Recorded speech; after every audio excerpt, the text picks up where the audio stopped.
बात हमेशा ध्यान में रखिएगा, हर पुराण में उस पुराण का जो नायक है उसे उस ब्रह्म का, उस ओम का प्रतीक मानकर शेष देवताओं को उसके आसपास बिठाना गया है।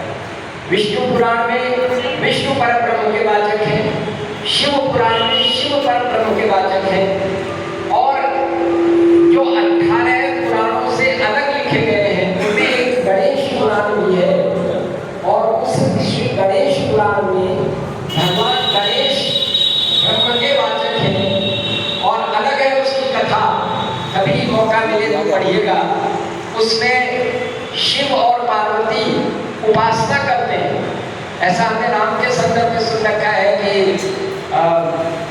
कश्यप अदिति महादेव की ना वो उपासना करते हैं तो भगवान राम के रूप में अवतरित होते हैं।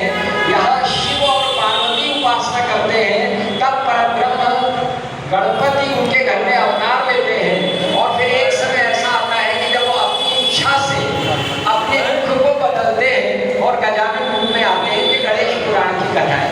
लेकिन हमारे यहाँ जो प्रसिद्ध भाव है वो शिव पुराण का है, जिसमें ऐसा माना गया है कि पार्वती जी गणेश जी की एक प्रतिमा स्थापित करते हैं। प्रतिमा ही समझ लीजिए, क्योंकि भगवान शंकर के गण हैं, तो पार्वती को ऐसा लगता है कि मेरा भी एक होना चाहिए।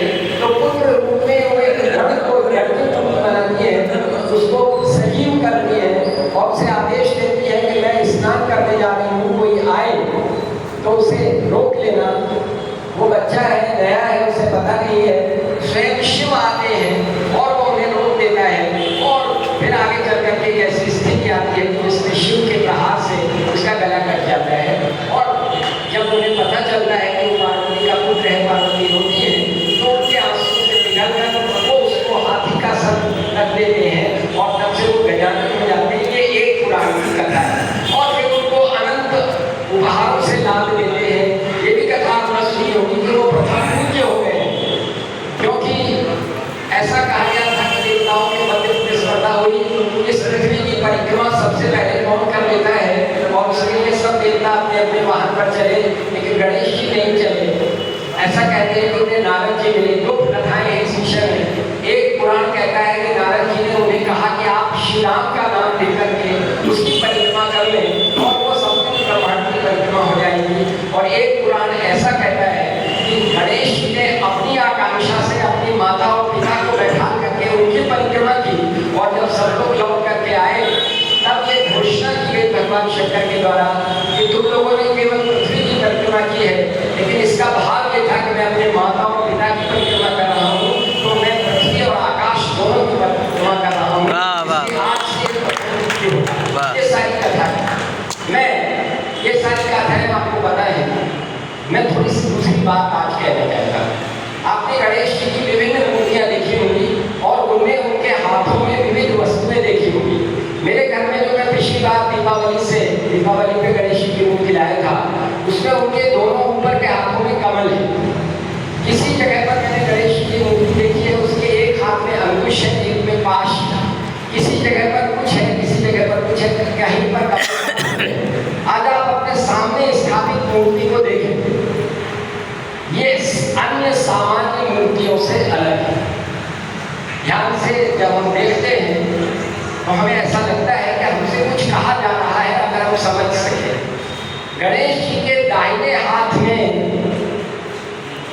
कोई भी वस्तु नहीं है। आपने देखा इन चार हाथों में तर्जनी की उंगली उठी। हमारी 5 जो उंगलियां हैं, इनकी अपनी अलग अलग विशेषताएं हैं, शास्त्र की अलग अलग मान्यताएं हैं। जब हम इस तरह की मुद्रा बनाते हैं तो ये उपदेश की मुद्रा होती है, और जब हम इस तरह की मुद्रा बनाते हैं तो ये सावधान करने की मुद्रा होती है। आज ये गणेश की मूर्ति सावधान कर रही है कि इस समय जो भारत की परिस्थिति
में युद्ध मुद्रा है और एक हाथ में है कि डरो मत, मैं तुम्हारे साथ हूँ। हर काम आप आगे बढ़ करके करें पौरुष का।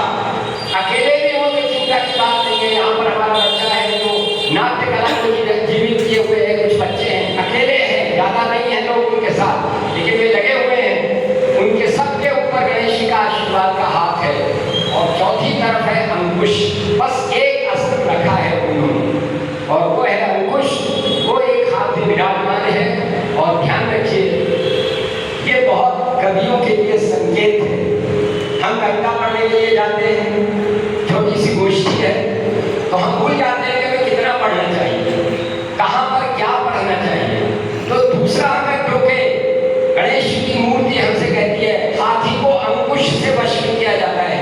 गणेश जी के पास हाथी का सर है और अपने ही हाथ में अंकुश किया है। यानी हमें आत्मनियंत्रण करना होगा, हमें अपना अंकुश अपने हाथ में रखना होगा। हमें कहाँ कहना है, क्या कहना है, कितनी देर कहना है, इसके लिए दूसरे की तरफ मत देखिए, स्वयं भीतर से अनुमति लीजिए और जहाँ पर आप हैं उस जगह को और अच्छा बनाने की और जिस जगह पर है उसको श्रेष्ठ बनाने की चेष्टा कीजिए। जो कदम ईश्वर ने आपके हाथ में दिए, आपको ध्यान होगा कि गणेश जी को एक गणेश जी की सूंड देखिएगा, शास्त्र में इसके दो अर्थ किए गए। जब सूंड बाईं तरफ होती है तो उसका अर्थ होता है त्रेय की प्राप्ति, इस संसार में सफलता के मानक स्थापित करो। और जब सूंड दाईं तरफ होती है तो उसका मतलब है आत्म साधना में लीन होकर के श्रेय की प्राप्ति करो। ये सूंड बाईं तरफ है, इसका मतलब है कि अध्यात्म की बात बाद में करना, पहले इस दुनिया को सही करो। इस दुनिया को सही करने की जिम्मेदारी तुम्हारी है। ये गुरु नरेश हमें सिखा रहे हैं। तो ये चारों के चारों जो उनके मूर्तिमान बातें हैं उनको हम चित्त में ग्रहण करें और उससे नई भावना लेकर के जाएं। सर्जनी हमारे लिए है, हमारे कर्तव्य का निर्देश करने के लिए। आशीर्वाद की मुद्रा है हमें आश्वस्त करने के लिए। मुट्ठी है हमारी आत्मशक्ति को जागृत करने के लिए। और अंकुश है कि हम अपने ऊपर नियंत्रण स्वयं रखें। जो उचित हो, जितना उचित हो वहाँ पर न बोले। इस भावना के साथ मैं आप सबको इस पर्व के लिए साधुवाद देता हूँ। भाई ने एक अच्छी परंपरा शुरू की है। ये महाराष्ट्र में होता था। मैं महाराष्ट्र के कई कार्यक्रमों में गया हूँ। इसे छोटा आवाज गड़बड़ हो रही है, अब कम करो। ये जो आता है ना, हाँ, कोई बहुत जोर की जरूरत नहीं है, आप सब अपने पास में रहते हैं। अब ठीक है। महाराष्ट्र के कार्यक्रमों में जाने की मुझे याद है, वहाँ पर गणेशोत्सव में श्री गणेश की मूर्ति के विसर्जन से पहले बड़े कवि सम्मेलन होते थे। आज फर्रुखाबाद में हमारी प्रीति का प्रीति जहाँ है उसने मुरारी बापू के भावना को आगे बढ़ाया है। उन्होंने कहा जहाँ जहाँ राम कथा हो, जहाँ जहाँ भगवत कथा हो, वहाँ पर एक दिन कविता के नाम होना चाहिए। प्रीति जिस कार्यक्रम से संयुक्त होती है वो कोशिश करती है कि वहाँ पर कविता का वातावरण हो। और ये भी फर्रुखाबाद में शुरू हो रहा है, जहाँ गणेशोत्सव वहाँ पर अगर हम 4 दिन का गणेशोत्सव बना रहे हैं तो थोड़ा सा समय कविता के लिए रखें। उससे कविता की श्रेष्ठता के संस्कार बनेंगे। और हमारे तुलसीदास जी जब श्री रामचरितमानस का प्रारंभ करते हैं तो वाणी और विनायक की वंदना करते हैं। और आज हमारी वाणी विनायक संस्था के द्वारा उसे मूल रूप में किया गया है कि गणेश चतुर्थी के गणेश समारोह में वाणी की भी स्थापना कर दी